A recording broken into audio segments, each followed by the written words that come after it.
د اکتوبر په 22مه د قبایلي سیمو په ګډون له ټول پاکستان نه راغلیو د بنیادي کمیونټي سکولونو استادانو د اسلام اباد پریس کلب مخې نه تر د ډي چوک پورې احتجاجي مظاهره وکړه. د دې استادانو غوښتنه و چې حکومت د ورلا نوکرۍ پخې کړي ځکه چې دوی په دې سکولونو کې خپل عمرونه تیر کړل. نو اوس په بل ځای کې نوکرۍ هم نشي کولی او له 9 میاشتو راهیسې بندې تنخاګانې دې ورته هم ورکړي. له پاڼې چنار راغلي یو استاد منتظر مهدي مشال ریډیو ته وویل دوی به د احتجاجي درنه تر هغه روانه ساتي تر څو چې یې غوښتنې ونه منل شي. دلته کې مو درنه سٹارټ دی دنه مخکې هم 2018 کې مو درنه سٹارټ کړی و. دا د ایجوکیشن منسٹر پاکستان یو پروجیکٹ دی سر پاکستان رول په مطابق 89 ډیز درې کنزکټیو اګریمنٹ باندې کچوک د ګورنمنت ډپارټمنټ سره کار وکړي هغه ریګولر کیږي.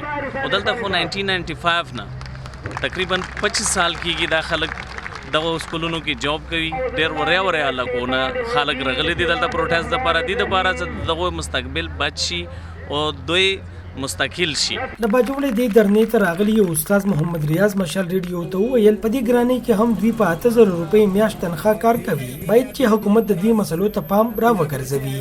جی زه بیگ سپیکر ما د 2003 موږ د خپل سکول آغاز کړی دی. د اوسه پورې موږ په 8000 روپۍ باندې تنخواه باندې موږ کار کوو. موږ د حکومت نه دا مطالبه ده چې موږ دې ریګولر کړی شو او موږ تنخواه دې هم سیوا کړی شي.